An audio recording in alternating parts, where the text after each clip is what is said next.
नमस्कार मेरे प्यारे साथियों, स्वागत है आप सभी का आपका अपना यूट्यूब चैनल जीटीएम क्लासेस में। दोस्तों आज की इस वीडियो में हम आपको मैथ का दोस्तों 30 वीवीआई ऑब्जेक्टिव क्वेश्चन बताएंगे जो 17 फरवरी 2022 को आने वाला प्रश्न है। ठीक है, 100% दोस्तों यही आएगा आपके फाइनल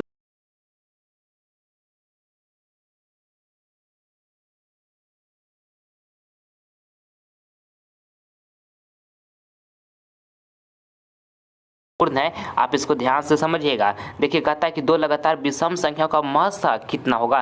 तो पहले ये समझिए मेरे प्यारे साथियों कि विषम संख्या हम किससे कहते हैं, तो ऐसा संख्या जो दो से विभाजित नहीं हो उसे दोस्तों हम विषम संख्या कहते हैं। ठीक है, आपको इसको ध्यान में रखना है। तो कहा है दो लगातार विषम संख्याओं का महत्तम कितना होगा। तो देखिए दो लगातार विषम संख्या हमारा क्या होगा, एक दोस्तों क्या है हमारा विषम संख्या और तीन दोस्तों क्या है विषम संख्या है। ये दोनों जो है दोस्तों दो लगातार विषम संख्या है। ठीक है, तो इसका हम महत्तम निकाल लेते हैं। तो महत्तम निकालिए तो एक यहाँ पे होगा, यहाँ पे 3 होगा। तो लगाइए तो कितना 3 टाइम लगेगा, तो यहाँ पे 3 आ जाएगा, यहाँ से कट जाएगा। दोस्तों महत्तम कितना आ गया, 1 आ गया, जो कि देखिए ऑप्शन नंबर ए में दिया हुआ है। तो ऑप्शन नंबर ए यहाँ पे बिल्कुल करेक्ट आंसर हो गया। ठीक है, चलिए अगला प्रश्न हम देख लेते हैं। दूसरा नंबर 8, 7, 12, 15, 10, 9, 11 का माध्यिका होगा। दोस्तों काफ़ी महत्वपूर्ण प्रश्न है। देखिए आपको इसमें माध्यिका निकालना है। ठीक है मेरे प्यारे साथियों, और जब भी आपको एक सीरीज दे दे इस तरह से और माध्यिका आपको निकालने के लिए कहे तो क्या करना है, ध्यान से सुनिएगा। पहले जो आपको सीरीज दिया हुआ इसको बढ़ते क्रम में आपको अरेंज कर लेना है। तो बढ़ते क्रम में अरेंज कीजिए। तो यहाँ पे पहले क्या आएगा 7 आएगा, इसके बाद क्या आएगा 8 आएगा, 8 के बाद क्या आएगा 9 आएगा, 9 के बाद क्या आएगा 10 आएगा, 10 के बाद क्या आएगा 11 आएगा, 11 के बाद क्या आएगा 12 आएगा, 12 के बाद दोस्तों क्या है 15 है। तो यहाँ पे 15 आ जाएगा।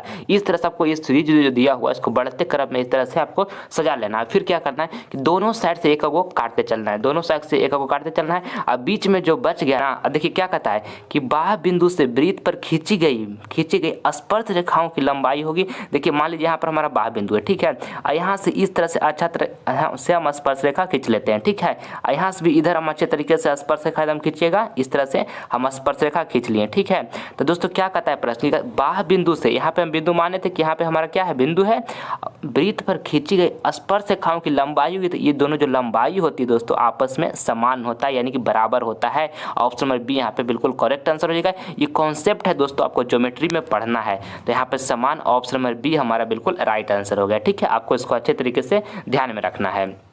आइए अगला प्रश्न हम देख लेते हैं।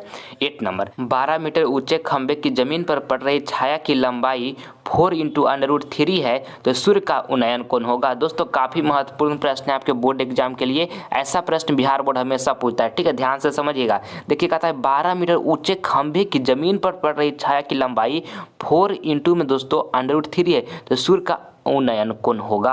तो देखिए यहाँ पर पहले हम खंभा इस तरह से बना लेते हैं। ये हम मान लीजिए कि हमारा खंभा है 12 मीटर ऊंचे खंभा। ठीक है, इसको 12 मीटर यहाँ पे हम लिख देते हैं। और कह रहा है जमीन पर पड़ रही छाया की लंबाई, इस तरह से दोस्तों जमीन पर जो छाया की लंबाई, जो आपका छाया जो पड़ रहा है इसका लंबाई कितना है 4 × दोस्तों √3 है। तो इस तरह से हम 4 × √3 लिख दिए। और यहाँ से दोस्तों हम इसको इस तरह से अच्छा से ऐसे मिला देंगे। और आपसे क्या कहा है कि सूर्य का उन्नयन कौन होगा। तो उन्नयन कौन दोस्तों कहाँ बनेगा, यहाँ पे बनेगा।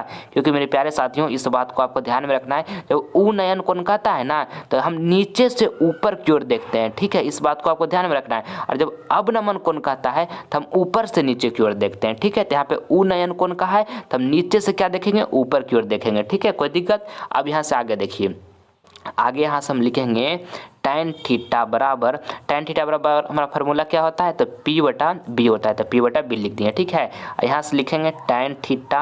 अब P हमारा कितना है 12 है, तो यहाँ पे 12 लिख देंगे। और यहाँ पे बटा B कितना है, B यहाँ पर 4 × √3 है, तो 4 × √3 लिख देंगे। और देखिए P दोस्तों यहाँ पे 12 है, क्योंकि थीटा का जो सामने वाला होता है वो क्या होता है परपेंडिकुलर होता है। तो यहाँ पर परपेंडिकुलर हमारा 12 हो गया। तो बेस कितना हो जाएगा 4 × √3 हो जाएगा, जो बेस हम यहाँ पर 4 × √3 लिख दिए। ठीक है, कोई दिक्कत। अब यहाँ से काटेगा तो सेंटीमीटर दिया हुआ है। तो व्यास दोस्तों जब यहाँ पर 28 सेंटीमीटर है, तो व्यास का आधा त्रिज्या होता है। तो त्रिज्या हमारा कितना हो जाएगा 14 सेंटीमीटर हो जाएगा ना, यानी दोस्तों यहाँ पर रेडियस जो होगा हमारा कितना हो जाएगा 14 हो जाएगा। तो यहाँ पे 14 लिख दिए। और यहाँ पे इंटू में एज कितना है, एज हमारा दोस्तों 20 सेंटीमीटर, तो यहाँ पे 20 लिख दिए। और प्लस आर अभी कितना निकाल कर हम लाए 14, तो यहाँ पे प्लस में आर 14 लिख देंगे। कोई दिक्कत यहाँ तक। अब आगे कीजिए यहाँ से, तो 2 लिख देंगे। और यहाँ पर कितना लिख देंगे 22/7 लिख देंगे। ठीक है, और यहाँ पर 14 लिख देंगे। और इंटू दोस्तों यहाँ पे जोड़ लीजिएगा 20 + 214, तो यहाँ पर कितना 34 हो जाएगा। यहाँ से काटिए तो 7 दूनी के 14, 2 टाइम में कट जाएगा। तो देखिए यहाँ से गुना कीजिएगा आप, तो गुना कीजिएगा तो कितना हो जाएगा 22 दूनी के 44, 44 दूनी 88 और 88 गुने दोस्तों 34 कीजिएगा तो आपका कितना आ जाएगा 2000 दोस्तों 2992 सेंटीमीटर स्क्वायर आ जाएगा। ठीक है, 2992 सेंटीमीटर दोस्तों स्क्वायर आ जाएगा, जो कि देखिए ऑप्शन नंबर यहाँ पे किस में दिया हुआ है, बी में दिया हुआ, तो ऑप्शन नंबर बी हमारा बिल्कुल करेक्ट आंसर हो गया। चलिए अगला प्रश्न हम देखते हैं। ये प्रश्न आपको अच्छी तरीके से समझ में आ गया होगा मेरे प्यारे साथियों। अब देखिए हमारा 24 नंबर प्रश्न कहता है कि 8 के पावर 0 इंटू दोस्तों 2 के पावर 0 का मान ज्ञात करें। काफ़ी महत्वपूर्ण प्रश्न है, ये पॉइंट को आपको ध्यान में रखना है दोस्तों कि किसी भी संख्या का पावर 0 दोस्तों 1 होता है। ठीक है, तो यहाँ पर 8 के पावर 0 है तो क्या हो जाएगा 1 हो जाएगा। यहाँ पर 2 के पावर भी दोस्तों क्या है 0 है तो यहाँ पर क्या हो जाएगा 1, तो 1 इंटू 1 क्या हो जाएगा 1 हो जाएगा। ठीक है, इस पॉइंट को आपको हमेशा याद रखना है कि किसी भी संख्या का पावर 0 जो होता है वो कितना होता है 1 होता है। तो ऑप्शन नंबर ए यहाँ पर हमारा बिल्कुल राइट आंसर हो गया। आइए अगला प्रश्न हम देख लेते हैं 25 नंबर। अब मेरे प्यारे साथियों, इससे पहले वाला अगर जो हमारा मैथ का वीडियो नहीं देखते हैं, डिस्क्रिप्शन में लिंक दिया हुआ है, वहां पर जाकर आप देख सकते हैं, जिसमें दोस्तों हम सब्जेक्टिव और ऑब्जेक्टिव दोनों को शानदार प्रश्न उसमें हम डिस्कस किए हैं, जबकि 2022 बोर्ड एग्जाम के लिए काफ़ी महत्वपूर्ण है। डिस्क्रिप्शन में लिंक है, एक बार जाकर आप उसे जरूर देखें। उस वीडियो को देखने से आपको काफ़ी कुछ सीखने को मिलेगा। देखिए 25 नंबर प्रश्न हमारा कहता है कि 1.34 को परिमेय संख्या के रूप में लिखें। काफ़ी महत्वपूर्ण प्रश्न है ये भी। देखिए पूरा बेसिक्स आपको समझाएंगे, समझिएगा। ठीक है, 1.34 लिखा हुआ है, यहाँ दशमलव को हटाइएगा तो कितना नीचे में 2 शून्य आएगा। ठीक है, दशमलव के बाद दोस्तों जितना यहाँ पे अंक रहेगा ना उतना शून्य आएगा। तो यहाँ पे 2 अंक है तो यहाँ पे नीचे में 2 शून्य आया। ठीक है, अब यहाँ से काटिएगा तो यहाँ से काटिएगा दोस्तों तो कितना टाइम में कट जाएगा, यहाँ पे से 67 टाइम में कट जाएगा। यहाँ पे बटन दोस्तों कितना 50 टाइम में कट जाएगा। ठीक है, यानी 2 टाइम में काटेंगे तो यहाँ से हमारा 67/50 को दोस्तों हमारा क्या कहा है कि परिमेय संख्या के रूप में लिखें। तो 67/50 जो है दोस्तों हमारा परिमेय संख्या में ही है। ठीक है, क्योंकि 67/50 को हम P/Q के रूप में लिख सकते हैं, तो हमारा P/Q के रूप में दोस्तों 67/50 को लिख सकते हैं। तो 67/50 जो हमारा परिमेय संख्या है, तो ऑप्शन नंबर यहाँ पे डी जो होगा हमारा बिल्कुल राइट आंसर हो जाएगा। ठीक है, आइए होप ये प्रश्न आपको समझ में आ गया होगा। चलिए अगला प्रश्न हम देख लेते हैं 26 नंबर। कहता है समीकरण 2x + 3y = 5 में x = 1 हो तो y का मान क्या होगा। ये भी प्रश्न काफ़ी महत्वपूर्ण है। देखिए यहाँ पर आपका समीकरण दिया हुआ और आपका x का मान दे दिएगा और y का मान निकालना है। तो समीकरण क्या है, तो 2x प्लस में दोस्तों यहाँ पे 3y है, = में यहाँ पर क्या है 5 है। ठीक है, तो देखिए x बराबर हमारा कितना है 1 है, तो यहाँ पर 2 लिख देंगे, इंटू में यहाँ पर 1 लिख देंगे और प्लस दोस्तों यहाँ पे 3 लिख देंगे, 3y क्योंकि हमको y तो निकालना ही है ना, तो यहाँ पे 5 लिख देंगे। यहाँ पे 2 × 1 कीजिएगा तो यहाँ पर कितना हो जाएगा 2 हो जाएगा, प्लस दोस्तों यहाँ पे 3y हो जाएगा ना, और बराबर में यहाँ पर कितना हो जाएगा 5 हो जाएगा। देखिए 2 को दोस्तों बराबर के उस साइड अगर जो आप भेज दीजिएगा तो कितना हो जाएगा 5 - 2 हो जाएगा।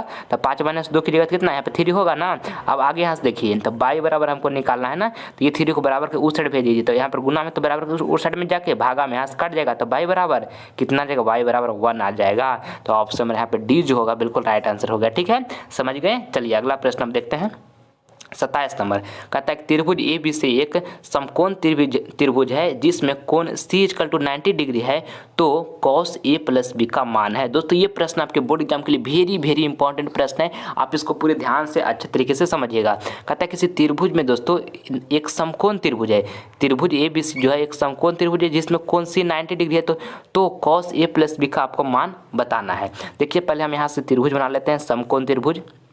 इस तरह से मान लीजिए दोस्तों हमारे पर यहाँ पे A है, यहाँ पे C, यहाँ पे B, A B C इस तरह से है दोस्तों। यहाँ पे कोण C जो है हमारा 90 डिग्री है, यानी कि समकोण है, और आपको cos A + B का मान बताना है। तो देखिए त्रिभुज का तीनों कोणों का योग जो होता है, जैसे मैं यहाँ पर देखिए कोण A प्लस में दोस्तों क्या होता है कोण B, और प्लस में क्या होता है कोण C। त्रिभुज का तीनों कोणों का योग कितना होता है 180 डिग्री होता है, आपको हम पहले भी बताए हैं। और देखिए कोण C बराबर हमको कितना दिया हुआ है, यहाँ पे 90 डिग्री दिया हुआ है, तो यहाँ से हम निकालते हैं कोण A प्लस में दोस्तों कोण B बराबर निकालेंगे, कोण C की जगह पर हम 90 डिग्री रख देंगे क्योंकि हमको कोण C 90 डिग्री दिया हुआ है। ठीक है, अब देखिए आगे यहाँ से कोण A प्लस में कोण B बराबर क्या हो जाएगा 90 को बराबर उस साइड भेजेंगे तो 180 - 90 करेंगे दोस्तों, तो क्या हो जाएगा यहाँ पे 90 हो जाएगा, यानी कि कोण A प्लस कोण B बराबर कितना आ गया 90 डिग्री आ गया। और यहाँ पर cos A + B का आपको मान बताना था, यानी दोस्तों यहाँ पे cos लिख लेंगे। और देखिए A + B की जगह पर हम कितना 90 डिग्री रख सकते हैं ना, क्योंकि अभी हम निकाल कर लाए हैं कोण A प्लस कोण B बराबर 90 डिग्री, अभी लाए ना मेरे प्यारे बाबू।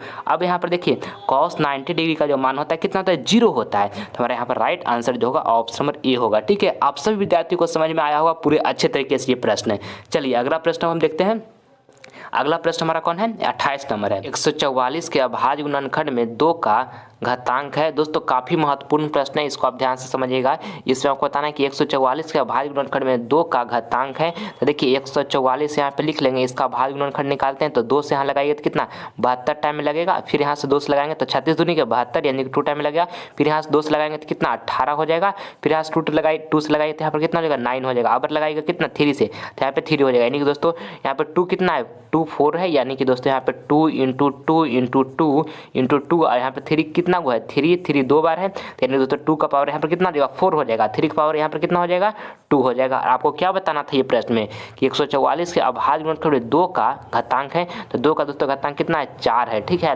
तो ऑप्शन नंबर यहाँ पे जो बी होगा हमारा बिल्कुल करेक्ट आंसर हो जाएगा, ऑप्शन नंबर बी। चलिए अगला प्रश्न हम देख लेते हैं 29 नंबर। 2 संख्याओं a और 18 का लसा 36 है तथा मसा 2 है तो a का मान है। दोस्तों ये प्रश्न काफ़ी महत्वपूर्ण है, ऐसा प्रश्न आपके बोर्ड में प्रत्येक बार पूछा जाता है। देखिए एक फार्मूला होता है, ठीक है, इसको आपको याद रखना है। पहली संख्या गुने में दोस्तों दूसरी संख्या इक्वल टू में क्या होता है लसा, इक्वल टू होता है लसा, इक्वल टू लसा, गुने में दोस्तों क्या होता है मसा होता है, ठीक है। इस फार्मूला का आपको अच्छे तरीके से याद रखना है। पहली संख्या गुने में दूसरी संख्या इक्वल टू लसा गुने मसा होता है। तो देखिए कहते 2 संख्याओं दिया है, यहाँ पर a दिया हुआ 18, तो मान लेते हैं कि हमारा जो पहली संख्या वो हमारा a है, ठीक है। तो यहाँ पर a लिख दिए और दूसरी संख्या जो है यहाँ पर कितना दिया हुआ 18, तो यहाँ पर दूसरी संख्या मान लिए कि 18 है, ठीक है। यहाँ पे बराबर लिख लेंगे। देखिए लासा हमारा कितना दिया हुआ 36 दिया हुआ था, यहाँ पर लासा दोस्तों हम यहाँ पर कितना लिख लेंगे 36 लिख लेंगे। अब मासा यहाँ पर कितना दिया हुआ, मासा यहाँ पर 2 दिया हुआ था, यहाँ पर 2 लिख लेंगे, ठीक है। कोई दिक्कत, यहाँ से a बराबर हम यहाँ से लिख लेंगे, हमको a का मान निकालना है ना, तो a का मान यहाँ से निकालेंगे। यहाँ पे 36 इंटू में यहाँ पर 2 लिख लेंगे। देखिए 18 गुना था तो बराबर उस साइड इसको भेज देते हैं तो भागा में आ जाएगा, और यहाँ से काटिएगा तो 18 दूनी के 36 और 2 दूनी के 4, यानी दोस्तों a बराबर हमारे यहाँ से कितना आ गया 4 आ गया। आपको a का मान बताना था, ये बराबर 4 आ गया, यानी कि ऑप्शन नंबर सी जो होगा हमारा बिल्कुल राइट आंसर हो गया। चलिए अगला प्रश्न हम देख लेते हैं 30 नंबर। यदि समांतर श्रेणी का प्रथम पद a और सार्व अंतर d हो तो इसके n पदों का योगफल होगा। दोस्तों ये फार्मूला आपसे पूछा जा रहा है कि यदि समांतर श्रेणी का प्रथम पद a और सार्व अंतर d हो तो इसके n पदों का दोस्तों योगफल होगा। तो n/2 इंटू दोस्तों 2a प्लस में n-1 इंटू डी होता है, ये फार्मूला होता है, आपको इसको अच्छे तरीके से याद कर लेना है, ठीक है। आपके बोर्ड एग्जाम के लिए महत्वपूर्ण है। आइए अगला प्रश्न देखिए दोस्तों, आपका EHW का प्रश्न है। ये प्रश्न आप सभी विद्यार्थियों को हम होमवर्क में दे रहे हैं, इसका जवाब सभी विद्यार्थी कमेंट बॉक्स में दीजिएगा, जो आंसर आपको बिल्कुल सही लगेगा। देखिए आपको बताना है कि यदि a और b अभाज्य संख्याएं हैं तो a और b का लसा है। ऑप्शन ए में लिखा हुआ a, b में लिखा हुआ b, c में लिखा हुआ ab और d में लिखा हुआ सी में लिखा दोस्तों a/b और डी में लिखा हुआ AB, ठीक है। तो इस चारों ऑप्शन में से जो ऑप्शन आपको सही लगेगा कमेंट बॉक्स में हमारे जवाब दीजिएगा। आप सभी विद्यार्थी का कमेंट का दोस्तों इंतजार करेंगे। दोस्तों इस वीडियो के माध्यम से अगर जो आपको कुछ सीखने को मिला है तो प्लीज़ इस वीडियो को एक आप दिल से लाइक कर दें, ठीक है। और ज़्यादा से ज़्यादा इस वीडियो को अपने फ्रेंड के पास शेयर करें, ताकि इस वीडियो के माध्यम से जो हर स्टूडेंट का दोस्तों मैथ का प्रॉब्लम हो रहा है अभी का समय में, वो प्रॉब्लम का दोस्तों सोल्व हो सके। इसलिए ज़्यादा से ज़्यादा इस वीडियो को अपने फ्रेंड के पास शेयर करें, ठीक है। और दोस्तों अगर जो अभी तक हमारे चैनल को आप सब्सक्राइब नहीं किए हैं GTM क्लासेस को, तो आप जल्द सब्सक्राइब कर लें। इससे आपको फ़ायदा क्या होगा कि जब हम लाइव क्लास लेकर आएंगे तो इसका नोटिफिकेशन जो होगा सबसे पहले आपको प्राप्त होगा, ठीक है। और हर हाल में दोस्तों फाइनल बोर्ड परीक्षा में 480 प्लस मार्क्स प्राप्त करके माँ और पिता की आंखों में खुशी के आंसू बहाना है। इस बात को आपको हमेशा याद रखना है और मन से पढ़ाई करना है बाबू, 1 मिनट भी समय को बर्बाद नहीं करना है। इस बात को हमेशा आपको ध्यान में रखना है कि जो एक बार समय जिंदगी से चला जाता है ना, वो लौट कर कभी भी लाइफ में नहीं आता है, ठीक है। इसलिए मन से पढ़ाई कीजिएगा, माता पिता का रिस्पेक्ट कीजिएगा और हमेशा खुश रहिएगा, ठीक है। जय हिंद, जय भारत। मिलते हैं आपसे हम अगली वीडियो में।